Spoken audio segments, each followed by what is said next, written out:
Ерте ертеде орман патшасы арыстан тоғайдың қалың беделінде ұйықтап жатады.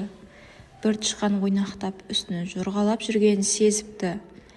Арыстан ұйқысына ызаланып оянып, тышқанды ұстап алып өлтірмекші болғанда, тышқан жалбарынып: «Тақсыр, мені өлтірмеңізші, бір жолға кешіре көріңіз, бір күні менде бір қызметіңізге жарармын» депті.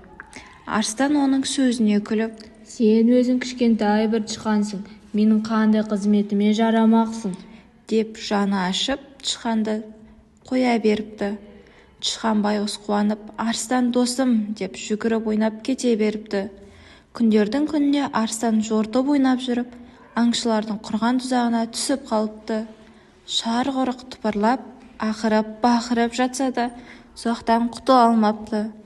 Сол жерден өтіп бара жатқан тышқан арыстанның бұл халін көріп, қасына келіп қарап тұрса, сонда арыстан тышқанға қарап: тышқан дереу тістерімен тұзақтың жіптерін кеміріп қиып жіберіп, арыстанды тұзақтан құтқарыпты.